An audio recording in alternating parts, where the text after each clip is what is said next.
শক্তিশালী শারীরিক গঠন কিভাবে পাওয়া যায়, শক্তিশালী পা কিভাবে বানাবেন, শক্তিশালী ব্রেন কিভাবে বানাবেন, শক্ত হাত কিভাবে তৈরি করবেন, আপনার স্ট্যামিনা কিভাবে বাড়াবেন, এই সব কিছু কিভাবে অর্জন করা যায় আপনারাই বলুন। এক্সারসাইজ, সঠিক খাওয়া, অঙ্কে আরও ভালো কিভাবে করবেন, অনুশীলন, খেলাধুলায় আরও ভালো কিভাবে করতে পারবেন, আরও খেলতে হবে, আরও শিখতে হবে, অনুশীলন করতে হবে। কিন্তু মজার কথা হলো আপনার পা কিন্তু আগে থেকেই আছে, শুধু যথেষ্ট শক্ত না এই আর কি, কিন্তু আছে তো, বেশি শক্তিশালী না এই যা, কিন্তু পা আছে। এমন না যে আপনার পা বানিয়ে নিতে হবে আগে, তাই না? আপনাকে শুধু পায়ের ব্যবহার বাড়াতে হবে, দৌড়াতে হবে, যত দৌড়াবেন ততই শক্ত হবে, ততই স্ট্যামিনা বাড়বে। আপনার ফুসফুস তো আগে থেকেই আছে, কিন্তু ধারণ ক্ষমতা যথেষ্ট নেই। ট্রেডমিলে 3 মিনিট দৌড়ানোর পরেই তাই না? এমন না যে ফুসফুস নেই, আপনার তো আছে, কিন্তু যথেষ্ট ব্যায়াম করেননি বলে কি হয়নি, শক্তিশালী হয়নি। তাহলে কোরআনের যুক্তিটা হবে আপনার মধ্যে ইতিমধ্যেই কিছু হিকমা আছে, কিন্তু সেটাকে কি করেননি, শক্তিশালী করেননি, সেটাকে সেভাবে ব্যবহার করেননি, অ্যাক্টিভেট করেননি, প্রয়োগ করেননি। আল্লাহ যা দেন সেটার যথাযথ ব্যবহার না করলে দুর্বল হয়ে যায়। আল্লাহ আমাকে চোখ দিয়েছেন, একটি চোখ টেপ মেরে বন্ধ করে রাখি 6 মাস, গ্যারান্টি দিয়ে বলতে পারি সেই চোখটি অন্ধ হয়ে যাবে। ব্যবহার না করলে হারাবেন। যেসব রোগী কোমাতে পড়ে থাকে 6 মাস বা বছর যাবৎ, সুস্থ হবার পর দাঁড়াতে পারে না, কারণ মাসল অ্যাট্রফি হয়ে গেছে, পেশিগুলোর ব্যবহার করা হয়নি। তাই আল্লাহ আমার ভেতরে কিছু একটা দিয়েছেন, ভালো সিদ্ধান্ত নেবার ক্ষমতা দিয়েছেন, আমাকে আগে থেকেই দিয়েছেন, কিন্তু সেটার ব্যবহার আমি করছি না। আর যত কম ব্যবহার করব সেই ক্ষমতা ততই দুর্বল হতে থাকবে। এভাবে চললে একসময় নিজেকে বলে বসবো আমার তো সেই সক্ষমতাই নেই, আমি তো এটা করতেই পারি না। আর ইদানিংকালে সবচাইতে ভয়ানক বেদনাদায়ক উদাহরণ যা আমি দেখি তা হলো তরুণ যুবকেরা আমার কাছে এসে বলছে, উস্তাদ কিছু একটা বলে আমাকে অনুপ্রাণিত করুন। 3 ঘন্টা লেকচার দিলাম, এরপর একজন এসে বলছে, উস্তাদ আমাকে মোটিভেট করে কিছু বলুন না দয়া করে। এতক্ষণ তাহলে আমি কি করছিলাম? পাকোড়া বানাচ্ছিলাম? এগুলো কি করছিলাম আমি তাহলে? কিন্তু এরপর নিজেকে প্রশ্ন করলাম, যখন ওরা বলে যে আমাদের মোটিভেট করুন বা আমার মোটিভেশন দরকার, প্লিজ কিছু বলে আমাদেরকে অনুপ্রাণিত করুন, এরপর দেখুন এই যে এখন তো ইসলামিক মানে ইদানিংকালে মানুষ কিভাবে ইসলামকে গ্রহণ করছে, কিভাবে আমরা ইসলাম শিখছি 30 সেকেন্ডে টিকটক মোটিভেশন দেখে, তাই না? বলুন আসলেই কিনা? মুফতি মেঘ কিছু একটা বলবেন বা আমি কিছু বলবো বা আরেকজন কিছু একটা বললো আর আপনি মোটিভেটেড হয়ে গেলাম, এমনটাই না? এরপর আবার ডিমোটিভেটেড হয়ে যায়, আমার আবার মোটিভেশন লাগবে। জানেন এসব কি? এই সবই আসলে হিকমতের স্বল্পতা। কেন বলছি এটা হিকমত স্বল্পতা? এর অর্থ হলো আমার নিজের ভেতরেই কোনো প্রকারের অনুপ্রেরণা নেই, যেন আমার ভেতর দৃঢ় ইচ্ছাশক্তির সক্ষমতাই নেই। অন্য কাউকে সেই ইচ্ছাশক্তি দিয়ে আমাকে ধাক্কাতে হবে। অন্য কেউ এমন না করলে আমি নিজে আগাতে অক্ষম। আমার অন্য কারো অনুপ্রেরণা দরকার, অন্য কারো আমাকে ধাক্কানো দরকার। আমি নিজে ভাবলাম যে আল্লাহ যখন কোরআনে আসহাবুল কাহাফদের কথা বলেন, গুহার ভেতরকার সেই যুবকদের কথা বলেন, তাদের অনুপ্রেরণা কে ছিল? কে অনুপ্রেরণা দিয়েছিল? কি বলেছিল সে? আরে আজকে আমার সেই খারাপ লাগছে। কেউ ভালো কাউকে চেনো? দাঁড়াও পাহাড়ে উঠতে উঠতে দেখি টিকটকে কোনো মোটিভেশনাল ভিডিও পাই কিনা। পাহাড় বেশি উঁচু তো এজন্য। তাদেরকে কি মোটিভেট করেছিল? তাদের ভেতরেই শক্তিশালী এমন কিছু ছিল যা দিয়ে পুরো সমাজকে তারা চ্যালেঞ্জ করেছিল সেই তরুণ বয়সেই, তাই না? বলুন। এমন না যে আসমান থেকে কিছু একটা নেমে এসেছিল বা তারা নবী হয়ে গিয়েছিলেন। তারা তো শুধু সাধারণ কিছু তরুণ ছিলেন, একদম সাধারণ যুবক, কিন্তু তারা মোটিভেটেড ছিলেন। মোট কথা আমি যা বলতে চাচ্ছি তা হলো কোরআনে শক্তিশালী যে কথা বলা হচ্ছে তা হলো মৌলিক হিকমা, মৌলিক জ্ঞান, মৌলিক ভদ্রতা, সঠিক কাজ করার ক্ষমতা। এই সবই আপনার মধ্যেই আছে, আগে থেকেই আছে। আরেকটা জিনিস বলবো আপনাদেরকে, কিছুদিন আগেই বলেছিলাম আরেকবার,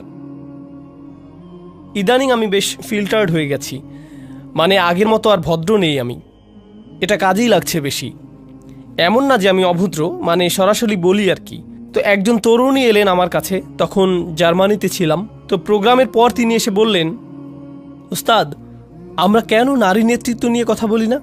নারীদের নেতৃত্বে থাকা উচিত, তাদেরও নেতৃত্বের অধিকার আছে, আমরা কেন এটা নিয়ে আলোচনা করি না? আমি তাকে বললাম, তুমি আমার মেয়ের বয়সী, তাই আমি তোমার সাথে আমার মেয়ের মতো করেই কথা বলবো, ঠিক আছে? সে বলল, হ্যাঁ ঠিক আছে। তখন আমি বললাম, তুমি নিশ্চিত তো কোনো সমস্যা নেই? আমি কিন্তু নিজের মেয়েকে যেভাবে বলি সেভাবে বলবো। সে বলল, হ্যাঁ বলুন। তো আমি বললাম, আচ্ছা, আমি পুরো পৃথিবীতে এমন মহিলাদের চিনি যারা নিজেরা নেতৃত্বে আছেন। আমি $multi-million কোম্পানি চালাই এমন মহিলাদেরও চিনি।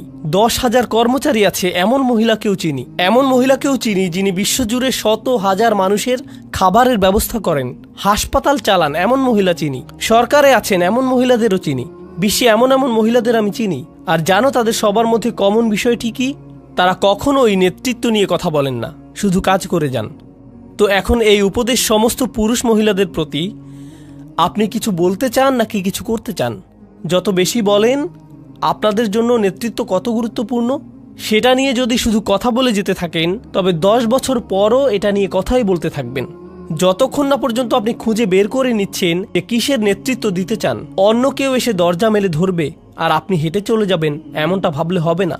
আপনার সামনে যদি পাহাড় থাকে, কোনো রাস্তা না থাকে, বেয়ে ওঠা শিখে নিন। এটাই হচ্ছে নেতৃত্ব, বাধা অতিক্রম করা। আপনার সামনে দেয়াল আছে কি নাই পাত্তা দেবেন না, হয় মাটি খুঁড়ুন নইলে বেয়ে উঠুন, এভাবে এগুতে থাকেন। এই মানসিকতা যে কেউই সাহায্য করতে আসবে না, আপনার মধ্যেই সক্ষমতা আছে, আপনার মাঝেই আছে। তো আমাদের শক্তিমত্তার নতুন মানসিকতা তৈরি হবে। আচ্ছা, এই যে হিকমার ধারণা নিয়ে বলছিলাম, আপনাদের বলেছিলাম যে হিকমা এসেছে হুকুম থেকে, অর্থ হলো চোয়াল, মনে আছে? মানে কারো হিকমা আছে মানে তার প্রবল ইচ্ছা শক্তি আছে, তার ইচ্ছে শক্তিশালী, কোনো বিষয়ে সিদ্ধান্ত নিয়ে ফেললে সেটাই চূড়ান্ত। এখন কিভাবে হিকমার স্বল্পতা আমাদের ক্ষতি করছে, হারিয়ে দিয়েছে কিভাবে, সেটার একটা উদাহরণ দিই। তা হলো মানুষ নিজের উদ্দেশ্যকে বারবার সন্দেহ করে। উস্তাদ, আমি নামাজ পড়ি, কিন্তু আসলেই আল্লাহর জন্য নামাজ পড়ি কিনা সন্দেহ হচ্ছে। কেন এত সন্দেহ? জানি না আসলে। এই যে আমাদের নিয়তে সমস্যা হতে পারে। আপনাদের নিয়ত এত দুর্বল কেন? আপনাদের নিয়তে কি সমস্যা? এখানে কেন এসেছেন? আসলে আমি তো কিছু শিখতে এসেছি, কিন্তু এখানে এসে আনন্দও পেয়েছি, হেসেছি। এখন আমি কি এখানে কৌতুক উপভোগ করতে এসেছি নাকি আল্লাহর জন্য এসেছি? আমি কি আল্লাহর জন্য হেসেছিলাম নাকি হাসির কৌতুক করেছিলেন শুধুমাত্র এজন্যই মজা পেয়ে হেসেছি? তাই জানি না নিয়ত নষ্ট হলো নাকি। আরে ভাই চুপ, নিজেকে আর নির্যাতন করবেন না, ইচ্ছে শক্তিটা একটু বাড়ান। কি করছেন সেটা নিয়ে স্পষ্ট আছেন তো? একবার নিজের কাছে স্পষ্ট হলে বারবার সন্দেহ করা বাদ দিন। ইসলামে আমরা এভাবে ওসিডি ডেভেলপ করে ফেলেছি, সারাক্ষণ নিজের নিয়ত বিশুদ্ধ আছে কিনা তা নিয়ে সন্দেহ করি। তাছাড়া শুনে রাখুন, নিয়ত বিশুদ্ধ না হলে সেটা আপনি টের পাবেন, খুব ভালো করেই টের পাবেন। বারবার নিজেকে প্রশ্ন করতে হবে না, নিয়ত ঠিক আছে তো? এমন করা লাগবে না আপনার, নিজেই বুঝে যাবেন, বুঝতে পারবেন কোনো একটা সমস্যা হয়েছে। আপনি বুঝবেন যে মূল্যহীন জিনিসের পেছনে ছুটছেন, অন্যের বাহবা খুঁজছেন, মানুষের অ্যাটেনশন খুঁজে বেড়াচ্ছেন, মর্যাদার পেছনে ঘুরছেন। আপনি বুঝতে পারবেন, নিজে নিজেই বুঝবেন। তো যাই হোক, আজকের আলোচনা শেষ করি। তো আমরা দুজন মানুষ নিয়ে কথা বলবো, একজন হলেন নবী আর একজন নবী নন, কিন্তু দুজনের মধ্যে একটা জিনিস মিল আছে, আপনাদেরকে সেটা দেখাবো। কারণ এখন হতে আমরা শুধু তাত্ত্বিক হিকমার কথা বলবো না, বরং কোরআনের কোথায় কোথায় হিকমার কথা আছে সেগুলো দেখব। তো সর্বপ্রথম আমরা দেখব দাউদ আলাইহিস সালামের ঘটনাতে। কোরআনের এখানে আপনারা পাবেন, আপনাদের অনেকের ফোনেই কোরআন অ্যাপ আছে, সেখানে খুলে দেখতে পারেন ইনশাআল্লাহ। আমিও খুলছি, এখান থেকেই আপনাদের সাথে পড়ছি, ঠিক আছে? তো এটা হলো সূরা নাম্বার 38 সদ, আয়াত নাম্বার 17। আচ্ছা, উসবির আলা মা ইয়াকুলুন আযকুর আবদানা দাউদ যাল আইদ ইন্নাহু আওয়াব। এখানে বলছে ধৈর্য ধরুন। নবীকে বলা হচ্ছে যে তারা যা কিছুই বলে সেগুলোর উপর ধৈর্য ধরুন, আর আমার বান্দা দাউদের কথা স্মরণ করুন। তার ছিল ক্ষমতা, তার প্রচণ্ড ক্ষমতা ছিল, বারবার আল্লাহর কাছে ফিরে আসত। ইন্নাহু আওয়াব, ইন্না সাখারনাল জিবালা মাহু, আমি তার জন্য পাহাড় পর্বত সমূহকে বশীভূত করেছিলাম। ইউসাব্বিহনা বিল আশিয়্যি ওয়াল ইশরাক, তারা আল্লাহর গুণগান করত, মানে পর্বতরাও তার সাথে রাত আর দিনের বেলা আল্লাহর প্রশংসা করত। অত্তয়রা মাহশুরত, আর পাখিরাও তার চারপাশে ভিড় জমাত। কুল্লুল্লাহু আওয়াব, তারা বারবার তার কাছে ফিরে আসতো। ওয়াশাদাদনা মুলকাহু, এই জায়গাটাতে আমাদের আলোচনার বিষয়বস্তু। আর আমি তাকে দিয়েছিলাম, তার রাজত্ব শক্তিশালী করেছিলাম। ও আতাইনাহুল হিকমা, আর তাকে দিয়েছিলাম হিকমত। যেহেতু আমাদের আলোচনাটাই হলো হিকমতের, তাই না? আল্লাহ বলছেন আমি তাকে শক্তিশালী করেছিলাম, তার রাজত্বকে, আর তাকে দিয়েছিলাম হিকমা অফাসলাল খিতাব, আর তাকে দিয়েছিলাম সিদ্ধান্তমূলক বক্তব্য, শক্তিশালী বাগ্মিতা। আচ্ছা, এখন যখন আল্লাহ বললেন যে তিনি তাকে হিকমা দিয়েছেন, তাই তিনি এখন তার ব্যাপারে একটা ঘটনা জানাবেন। পুরো ঘটনার বিস্তারিত আলোচনায় যাব না, সংক্ষেপে শুধু বলবো দাউদ আলাইহিসসালাম তার কক্ষে ছিলেন। আল্লাহ বলেন ওহাল আতাকা নাবাউল খসম, আপনার কাছে বিবাদকারী লোকদের খবর এসেছে কি? ইজ তাসাওয়ারুল মিহরাব, দাউদ আলাইহিসসালাম ছিলেন রাজা, আর রাজারা তো থাকে রাজপ্রাসাদে, আর রাজার কক্ষ সাধারণত প্রাসাদের একদম উঁচুতে থাকে, নিরাপদ স্থানে। তো যেখানে নামাজ পড়ে, তো তিনি তার কক্ষে ইবাদত করছিলেন। মিহরাব হলো ঘরের সেই কোণার অংশ যেটা একটু আড়াল, যেখানে নামাজ পড়ে। তিনি ইবাদত শেষে পেছনে ফিরেই দেখলেন তার ঘরে কয়েকজন মানুষ। চিন্তা করুন তো, তার নিজের শোবার ঘরে, একদম ভেতরের ঘরে ঢুকে গেছে তারা। তাহলে কল্পনা করতে পারেন, এই যে আমাদের আমেরিকায় হোয়াইট হাউস আছে, তাই না? আর এই হোয়াইট হাউসে তো নিরাপত্তার অতিরিক্ত অনেকগুলো স্তর আছে। ছাদের উপর স্নাইপার আছে, সিকিউরিটি গার্ড আছে, কুকুর আছে, এই সমস্ত কিছুই আছে ওখানে, তাই না? আর একদম ভেতরে আছে প্রেসিডেন্টের বাসভবন। তো প্রেসিডেন্ট ধরুন বাথরুম থেকে বের হয়ে দেখলেন সেখানে 6 জন বসে আছে। প্রেসিডেন্ট সাহেব, আমাদের একটা প্রশ্ন আছে, মানে কেউ যদি নিরাপত্তার এতগুলো স্তর পেরিয়ে আসে, তবে এটার মানে কি হবে? হত্যা করতে এসেছে, তাই না? মানে তো এটাই। কিভাবে তারা এতগুলো নিরাপত্তা স্তর পেরিয়ে একদম বেডরুমে এসে উপস্থিত হয়, বুঝতেই পারছেন। তো তিনি ফিরে দেখলেন এতগুলো মানুষ। ইদ দাখালু আলা দাউদ, তারা মিহরাবে দাউদের কাছে এলো। ফাফাজি আমিনহুম, তিনি তাদের দেখে ভয় পেয়েছিলেন, হতবাক হয়ে গিয়েছিলেন, কি হচ্ছে এখানে, তাই না? তাছাড়া দেখুন, দাউদ আলাইহিসসালাম কিন্তু শুধু রাজাই ছিলেন না, তিনি সামরিক নেতাও ছিলেন।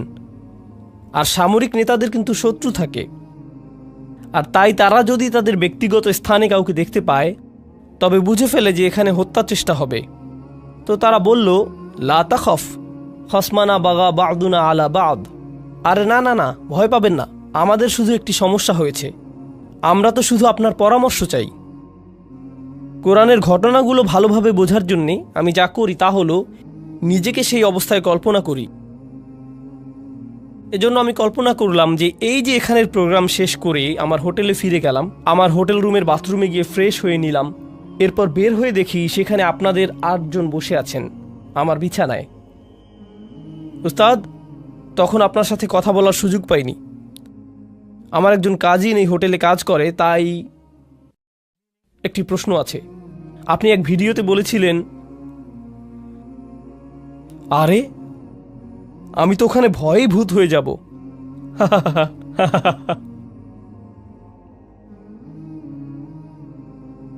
বুঝতে পারছেন কিরকম ভয়ের পরিস্থিতি হবে সেটা? আর সেই অবস্থায় আমি কি ভাবছি, আপনাদের উত্তর দেব নাকি রুম থেকে বের করে দেব, পুলিশ ডাকবো নাকি নিজে দৌড়ে পালাবো? আমার মাথায় যেই জিনিসটি কখনই আসবে না তা হলো, আরে আরে আরামে বসুন, হ্যাঁ সুন্দর, নিজের ঘর মনে করেই বসুন না আপনারা, কোনো সমস্যা নেই। কি খাবেন, চা নাকি কফি? হ্যাঁ ওখানে বসুন, জুতো ওখানে, হ্যাঁ সুন্দর। অলা তুস্তিত ওয়াউহদিনা ইলা সাওয়া আস-সিরাত। তো তারা বলল, আপনি কি আমাদের মধ্যে বিচার করে দেবেন? ভুল উত্তর দেবেন না কিন্তু, এমনটাই তারা বলল। লা তুস্তিত, আজে বাজে উত্তর দেবেন না। এরপর বলল, আমাদের সঠিক পথ দেখান। ইনি হলো আমার ভাই, তার 99টি ভেড়া আছে, আমার আছে একটি। ফাকল আকফিলনিহা, আর সে বলছে তোমার ভেড়াটিও আমাকে দিয়ে দাও। ও আজ্জানি ফিল খিতাব, আর সে আমার সাথে চিৎকার চেঁচামেচি করে, ভয় দেখায়, ধমকিয়ে কথা বলে। আজ্জা মানে কারো উপরে ক্ষমতা থাকা, মানে সে নিজের ক্ষমতা প্রয়োগ করে। 99টি ভেড়া মানে সে বেশি ধনী, মানে তার বেশি চাকর বাকর আছে, প্রভাব প্রতিপত্তি আছে। সেই প্রভাব খাটিয়ে সে আমার সাথে বাজে ব্যবহার করে, বলে তোমার ভেড়া দিয়ে দাও। আরে দাও না, কি করবে তুমি ওটা দিয়ে? ভেড়ার ব্যবসা করতে জানলে তোমার শুধু একটি থাকতো না, বুঝতে পারছো? তাই আমাকে দিয়ে দাও, সেটাই ভালো হবে। সে এভাবেই আমাকে ধমকাধমকি করে। ওটা বাদ দেন, আপনাদের এটার নতুন ভার্সন বোঝাচ্ছি। কারণ কিছুদিন আগে আমি পাকিস্তান থেকে এসেছি, সেখানে এমন দেখেছি কিছু মানুষ আছে যে বড় বড় হাউজিং কমপ্লেক্স তৈরি করে, তাই না? হাউজিং কমিউনিটি, অ্যাপার্টমেন্ট কমপ্লেক্স ইত্যাদি, মানে ডিএইচএ, ডিওএইচএস এরকম আর কি। তারা দেখা যায় 5,000 বাড়ি বানাবে। এসব কমিউনিটির বড় দেয়াল থাকবে, বড় গেট থাকবে, অনেক সিকিউরিটি গার্ড থাকবে। আপনি এর বাইরে থাকেন, তার মানে কি? রাস্তায় গেলে সাইকেল ওদিকে যায়, রিক্সা ওদিকে যায়, বাস চলে যায় ওদিক দিয়ে, ট্রাক আরেক দিক দিয়ে। বাহিরের হাইওয়ে এমনই তো, তাই না? মানে সত্যি সত্যি ফ্রিওয়ে। ঠিক এই শব্দের প্রকৃত অর্থ আমি এখানে বুঝেছিলাম, একদম ফ্রি, যেভাবে ইচ্ছা যাও, ফ্রিওয়ে। কিন্তু তাদের গেট দিয়ে ঢুকলে হঠাৎ দেখবেন আপনি বিদেশে চলে এসেছেন। রাস্তাগুলো পরিষ্কার, সবকিছুই শান্ত, নিয়মতান্ত্রিক, সবাই ট্রাফিক আইন মেনে চলছে, মল আছে ভালো ভালো, মানুষগুলো মনে করছে তারা খুব ইংরেজি পারে, আরো কত কিছু। আমি তাদের কিছু রেস্টুরেন্টে গিয়েছিলাম, তারা কোন জিনিসকে ইংরেজি মনে করে সেটা দেখতে। দোস্ত, হোয়াট দ্য হেল ইয়া, মানে কি যে মজা লাগে, খাবারের চাইতেও বেশি মজা এগুলো শুনতে।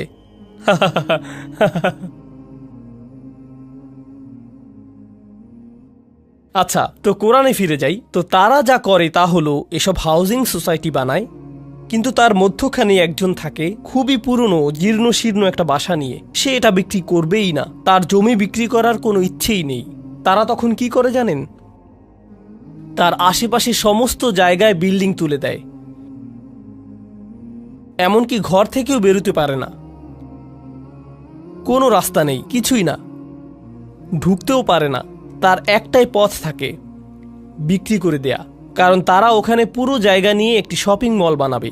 মানে কিছু মানুষ থাকে খুবই ক্ষমতাধর, অনেক টাকা তাদের, আবার কেউ কেউ থাকে তাদের কিছু সম্পদ আছে তবে কোনো ক্ষমতা নেই। একজনের 99টা আছে আর অন্যজনের কি একটি। যার 99টা আছে সে একজনওয়ালার উপর খবরদারি করে। সেটা পাকিস্তানে হয়, আমেরিকাতেও হবে, অস্ট্রেলিয়াতে হয়, বাংলাদেশে, জার্মানিতে হয়, পুরো পৃথিবীতেই এমন হয়, ঠিক না? কখনো সরকারও জনগণের সাথে এমন করে, তাই না? বিজনেস পার্টনার অন্য বিজনেস পার্টনারের সাথে করে, বড় ব্যবসা প্রতিষ্ঠানগুলো ছোট প্রতিষ্ঠানের সাথে করে, সব সময়ই হয়। এখন দাউদ আলাইহিস সালামের কথাগুলো শুনুন, এরপর আসলে আমি কথায় আসছি। এখন দাউদ আলাইহিস সালামের কথাগুলো শুনুন, এরপর আসল কথায় আসছি। দাউদ আলাইহিস সালাম বলছেন, আমি শুধুমাত্র আমাদের আলোচনার সাথে সম্পর্কিত অংশটি বলছি। ওয়া ইন্না কাসীরাম মিনাল খুলাতা লা ইয়াবগি বা'দুহুম আলা বা'দ। মূলত ব্যবসায়ী সম্পর্কে জড়িত আছে এমন বহু সংখ্যক মানুষ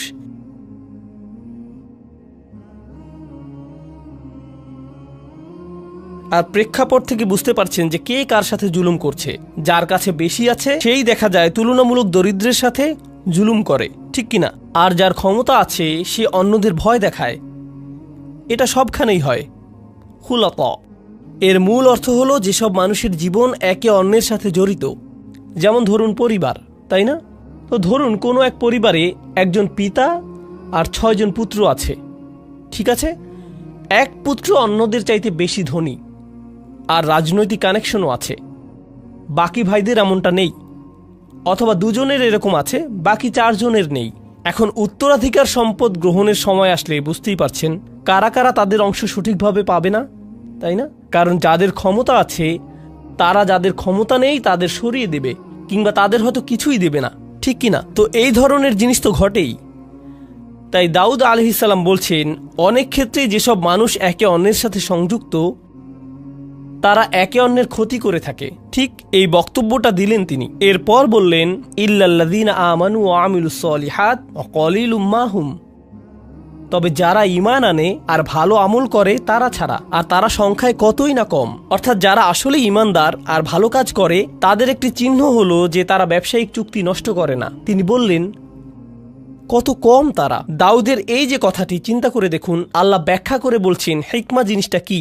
আল্লাহ শুধু বললেন, আল্লাহ দাউদকে কি দিয়েছেন? হিকমা। এখন লোকেরা তার কাছে এসে বলল, এই হলো আমাদের মামলা, আর তিনি বিচার করার আগে বললেন, আচ্ছা শুনুন, এরকম প্রচুর হয়। কিন্তু এটা যে প্রচুর হয় এই ধারণাটি দাউদ কোত্থেকে পেলেন? তিনি কি ওহী থেকে পেয়েছেন? কি মনে হয়? নাকি প্রচুর প্রচুর মামলা ঝামেলা থেকে অভিজ্ঞতা অর্জন করেছেন? তিনি প্রচুর সংখ্যক সমস্যা নিয়ে ডিল করেছেন। তিনি তো শাসক, বনি ইসরায়েলের সর্দার, তাদের নিয়েই তো তিনি থাকেন সারাক্ষণ। বহু বহু নজির দেখেন তিনি। আপনারা জানেন, আমার জীবনের সবচেয়ে গভীর আর সূক্ষ্ম আলোচনা হয়েছে মিলিটারি জেনারেল, বিচারক আর আইনজীবীদের সাথেই। এসব লোক থেকে আপনি অনেক শিখতে পারবেন। যেমন তাদের জিজ্ঞেস করলাম, তো আপনি এই বেঞ্চে 50 বছর যাবৎ কাজ করে কি শিখেছেন? তারা বলেন, মাত্র 30 মিনিটের আলোচনায় তা আপনি শিখতে পারবেন না। আমি বললাম, শুরু তো সবখানেই থাকে, আগে শুরু তো করি, কিছু একটা অন্তত বলুন। ঠিক এই ধরনের অভিজ্ঞ মানুষদের থেকে অনেক কিছু শিখেছি আমি। কোরআন এখানে করেছেটা কি অসাধারণ। কোরআন বলছে যে জীবনের অভিজ্ঞতাগুলো সেগুলোই আপনাকে শেখাবে। কি শেখাবে? প্রজ্ঞা। আর আল্লাহ যখন বললেন যে তিনি দাউদ আলাইহিস সালামকে হিকমা দিয়েছেন, এটাই তিনি বলেছেন, তাই না? আল্লাহ মূলত বলছেন যে তিনি দাউদ আলাইহিস সালামকে জীবনের বাস্তব অভিজ্ঞতা দিয়েছেন, যেগুলো তিনি শিখেছেন মানুষ কিভাবে চলে, সমাজ কিভাবে কাজ করে। এই প্রজ্ঞারই অংশ থেকে তিনি এই মামলা বুঝে নিচ্ছেন, মানুষের আচরণ বুঝছেন। বুঝতে পারছেন আমি কি বলছি? হিকমার পক্ষে অসাধারণ একটা উদাহরণ কিন্তু এটা। এখন এর আগে আপনারা হয়তো ভাবতেন হিকমা এমন কিছু যা আল্লাহর কাছ থেকে আসে, হয়তো আধ্যাত্মিক কিছু একটা, মানে আপনি খুব ইবাদত করলে হয়তো হিকমা চলে আসবে। এটাও কোরআনে আছে যদিও, এটা হিকমাতের আধ্যাত্মিক একটা অর্থ। কিন্তু এই আলোচনায় হিকমাতের ভিন্ন একটা স্তরের কথা এসেছে। মনে হয় যেন একেবারেই ধর্মনিরপেক্ষ একটা ব্যাপার, ধর্মের সাথে কোনো সংযোগই নেই যেন। কি এটা তাহলে? বিচারক হিসেবে তার কাজ, তিনি মানুষকে অনেক আজে বাজে কাজ করতে দেখেছেন, অনেক কিছু শিখেছেন, অনেক কিছু শিখিয়েছে এসব তাকে। আমার মতো কোরআনের একজন ছাত্রের জন্য এতে কি হয় জানেন? এতে কি হয়, যখন আমি কোরআনের ভেতর কোনো কিছু শিখছি, যেমন ধরুন এখন শিখছি তালাকের আয়াতটা, আগামীকাল আমরা তালাকের এই আয়াত নিয়ে কথা বলবো, কারণ এখানেও হিকমার প্রসঙ্গ এসেছে। সেটা বেশ মজার একটা আলোচনা হবে। তো যাই হোক, যদিও এরপরেই আমি চলে যাব। তো যাই হোক, কিন্তু এই বিষয়টা যে কারণে তুলেছি তা হলো, আপনি যখন তালাকের আয়াত দেখেন কিংবা যখন তালাকের কেসগুলো দেখেন, তালাক সম্পর্কিত বিচারকদের দেখেন যে তারা কি কি খেয়াল করেন, তাদেরকে বাস্তব জীবনের অবস্থাগুলো ভালোভাবে দেখতে হয়, সেখান থেকে শিখতে হয়। তাই যখন আমি তালাকের আয়াত পড়ি, তখন আমি সত্যি সত্যি একজন ডিভোর্স অ্যাটর্নির সাথে কথা বলি, ম্যারেজ কাউন্সিলরদের সাথে কথা বলি, মনোবিজ্ঞানীদের সাথে কথা বলি, তালাকের অভিজ্ঞতা আছে এমন লোকদের সাথেও কথা বলি। বুঝতে পারছেন? এর কারণ এই আয়াতগুলো বুঝতে যেই হিকমা প্রয়োজন সেটা তাদের আছে। কি ধরনের হিকমা আছে তাদের? জীবনের অভিজ্ঞতা। খোদ কোরআনেই দাউদ আলাইহিস সালামের মাধ্যমেই হিকমার এই ধরনকে স্বীকৃতি দেয়া হয়েছে। দাউদ আলাইহিস সালামের হিকমা মূলত হলো জীবনের অভিজ্ঞতা। তো আমি যা বলছি তা হলো, কোরআন হিকমার সংজ্ঞায় বেশ বিস্তৃত পদ্ধতি নিয়েছে, আর আমরা এই সবগুলো উদাহরণ দেখব। হিকমার নতুন একটা দৃশ্য সম্পর্কে জানব। যেমন আপনাদের দাদা দাদিরা কিন্তু নিজেদের জীবনের অভিজ্ঞতা থেকে অনেক কিছুই শেখাতে পারেন। আমাদের সমাজের মুরব্বীরা তো হলেন হিকমার পুকুর, অথচ কেউ পাত্তা দিচ্ছে না। কি কি শিখলেন জীবন থেকে? এভাবে জিজ্ঞেস করে আমরা উপকার নিচ্ছি না তাদের থেকে। বিভিন্ন পেশার মানুষ আছেন যারা জীবন থেকে কত কিছু যে শিখেছেন, কত কিছুই না দেখেছেন। যেমন একটি হিকমতের কথা আপনাদের বলবো, যেটা আমার পক্ষে জানা অন্যভাবে সম্ভবই ছিল না। নেভির একজন জেনারেলের সাথে আমার একবার দেখা হয়েছিল। আমি বলবো না কোন নেভি, কিন্তু তাদের সাথে দেখা করেছি। সেই সময় আমি সূরাতুর রহমান নিয়ে গবেষণা করছিলাম।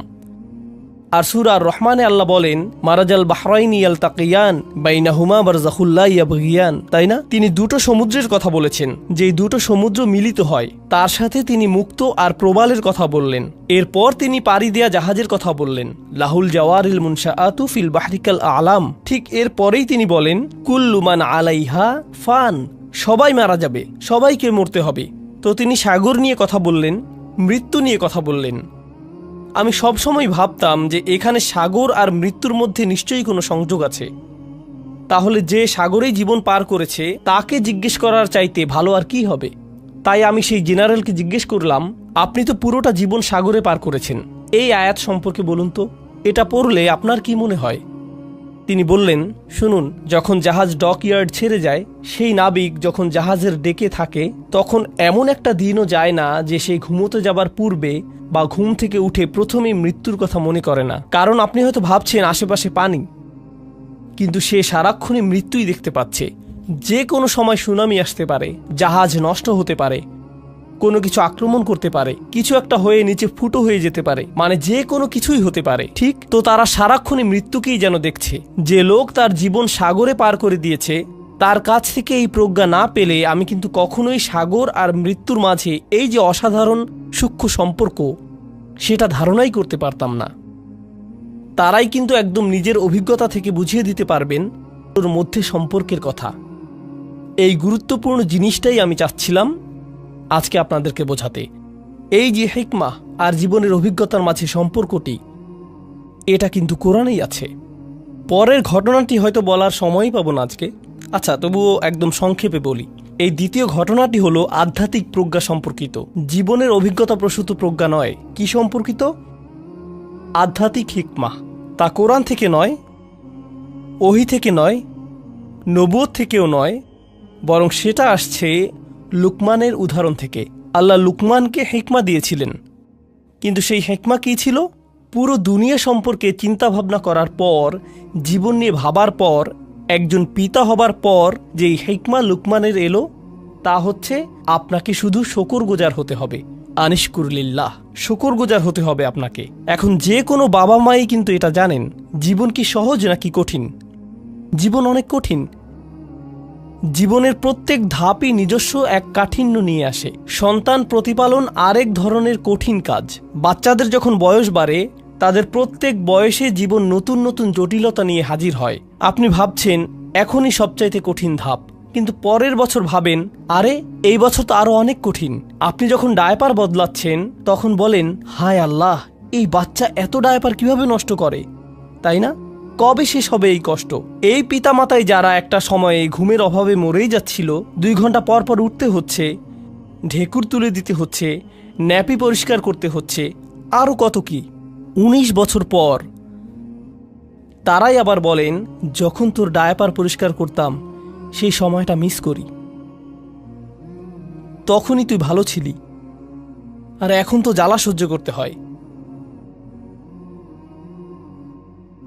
নতুন পরীক্ষা। লুকমানের জীবন খুব সহজ ছিল না। তার জীবনের অভিজ্ঞতাগুলো তাকে আধ্যাত্মিক এক প্রজ্ঞা দিয়েছেন। কি সেই আধ্যাত্মিক প্রজ্ঞা?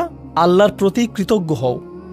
আর তিনি বলছেন, যেই কৃতজ্ঞ হবে, কি অসাধারণ হিকমা দেখুন, যেই কৃতজ্ঞ হবে সে মূলত কৃতজ্ঞ হয় কিসের জন্য? কি বলছেন তিনি? অমাইয়াশকুর ফা ইন্নামা ইয়াশকুরু লি নাফসিহি। যেই শুকরগুজার হবে সে তো নিজের কল্যাণেই শুকরগুজার হবে। ব্যাপারটা অসাধারণ। আমি যদি কৃতজ্ঞ বান্দা হতে পারি, তাহলে জীবনে সেগুলোতে আটকে থাকবো না, সেগুলো নিয়ে দুঃখ পেতে থাকবো না। আমার সাথে মন্দ কিছু হলে সেটা নিয়ে বারবার দুঃখ প্রকাশ করি না, সেটা দিয়েই জীবন আটকে রাখি না। জানেন কেন? কারণ আমি এর বদলে কি ধরেছি? কৃতজ্ঞতা। কৃতজ্ঞতা মানে জীবনে যা কিছুই অতীতে হোক না কেন, আমি সেটার ভালো দিকটি খুঁজি। ভালো দিক না খুঁজলে আপনি কখনোই কৃতজ্ঞ হতে পারবেন না, সেটা অসম্ভব। আর এখন যেহেতু আপনি ভালো দিকটি দেখা শুরু করেছেন, জীবনে যা কিছুই মন্দ হোক না কেন, ভবিষ্যতের ব্যাপারে আপনার দৃষ্টিভঙ্গি কেমন হবে? ইতিবাচক, পজিটিভ। কিন্তু নিজের জীবনের অতীতে ফিরে তাকালে, পেছনে ফিরে তাকালে যদি কখনো ভাবেন কত ভয়ানক ঘটনা ঘটেছে, কত কষ্ট পেয়েছেন, অনেক কঠিন ছিল ঠিকই, কিন্তু যদি সেটা নিয়েই পড়ে থাকেন, তাহলে কি ধরনের মানসিকতা গড়ে উঠবে? আমার সাথে এত খারাপ হলো, আর তো জীবনে কখনোই ভালো কিছু হবে না। আমার সাথে শুধু খারাপই হয়, সারাক্ষণ আমি বিপদে পড়তে থাকি, শুধু আমার সাথেই কেন এমন হয়? মনোভাব এভাবেই বদলে যায়। কারণ শুকর নেই যে। কারণ যদি আপনার মাঝে শুকর থাকতো, তবে কৃতজ্ঞতা বোধও থাকতো। শুকরগুজারি সবার আগে নিজের উপকার করে। অমা ইয়াশকুর ফা ইন্নামা ইয়াশকুরু লিনাফসিহি। কি অসাধারণ একটি হিকমত বলুন। এটা কিন্তু হচ্ছে আধ্যাত্মিক প্রজ্ঞা। এমনকি আমি তো বলবো এটা এক ধরনের মনস্তাত্ত্বিক প্রজ্ঞা। জানেন, আমেরিকাতে মানুষ ঘন্টায় $350 দিয়ে সাইকোলজিস্টের কাছে কি শুনতে যায়? আপনার কিছু পজিটিভ সাইকোলজি লাগবে। আমি কি শুধু সূরাতুল লুকমান পড়তে পারতাম না? আরে এমন করলে তো আমার অনেক টাকাও বাঁচত, আবার অনেক সোয়াবও পেতাম। তাই না? আর তাই হিকমার এই প্রথম অংশটি হলো আমার অভিজ্ঞতা নিয়ে কিভাবে চিন্তা করব আর আল্লাহ সম্পর্কে কিভাবে ভাবব। হিকমার দ্বিতীয় অংশে চলে যাই তাড়াতাড়ি, এরপর আজকের সেশন শেষ। আজকের এটাই শেষ বিষয়। লোকমান রাদিয়াল্লাহু আনহু তার ছেলেদের বললেন, কোনো পাপ কাজই ছোট নয়, এমনকি সবচাইতে ছোট কাজও আল্লাহ বের করে আনবেন। কোনো পাপ কাজই ছোট নয়। আমি যেই মূল বিষয়টি বলতে চাচ্ছি তা হলো যে কোনো পাপ কাজই কি নয়, ছোট নয়, এমনকি মাইক্রোস্কোপিক লেভেলের কাজও নয়, এমনকি পাথরের ভেতরে থাকলেও আল্লাহ বের করে আনবেন। ইয়াতি বিহাল্লাহ, আল্লাহ খুবই সূক্ষ্ম, আল্লাহ খুবই সুনির্দিষ্টভাবে করেন। আপনার পাপ কাজকে কখনোই ছোট করে দেখবেন না। আর তাছাড়াও আরও যোগ করি, এর বিপরীতে আপনার কিসের ক্ষমতাকেও ছোট করে দেখবেন না? ভালো কাজের। এমন ভাববেন না যে আরে এসব করে কী বা হবে, ইনফ্লুয়েন্সার তো আর হতে পারলাম না, লাখ লাখ ভিউ তো আর পেলাম না। বুঝতে পারছেন? এই আয়াতগুলো নিজেই পড়াশোনা করে দেখুন না, এখানকার আয়াতগুলো দেখলেই বুঝবেন। তিনি তার ছেলেদেরকে বলছেন অন্যদের দিকে বাজেভাবে তাকাবে না, বিনয়ের সাথে চলাফেরা করো। তার পুত্রদেরকে বলছেন যে কোথাও যাবার সময়ে উদ্দেশ্য নিয়ে যেন যায়, উদ্দেশ্যহীন চলাফেরা যেন না হয়। অক্সিদ ফি মাশিক। আর তিনি তার ছেলেকে আওয়াজ নিচু করতে বলছেন, তার ক্রোধ নিয়ন্ত্রণ করতে শেখাচ্ছেন, ভদ্রতা শেখাচ্ছেন, তাই না? জীবনের উদ্দেশ্য শেখাচ্ছেন। সে ঘর থেকে বের হবার সময় যেন তার আসল উদ্দেশ্য থাকে, জীবন যেন অর্থবহ ও উদ্দেশ্যপূর্ণ হয়। এসব জিনিসের বেশিরভাগই তিনি তাকে নিজের চেহারার ভাবভঙ্গিও নিয়ন্ত্রণ করতে বলছেন। লা তুসঈর খদ্দাকা লিন্নাস, মানুষের দিকে গাল ফুলিয়ে তাকাবে না, মানুষের চেহারায় বিকৃত করবে না। বেশিরভাগ মানুষ কি মনে করে, এগুলো ছোট ব্যাপার নাকি বড় ব্যাপার? ছোট বিষয় মনে করে। হজ হলো বড় ব্যাপার, হারাম বিশাল ব্যাপার। বড় কোনো ইবাদত করলে সেটা বড় পুণ্যের কাজ হবে, কিন্তু অন্যের দিকে মন্দভাবে তাকানো এটা তো ছোট্ট বিষয়, কিছুই না।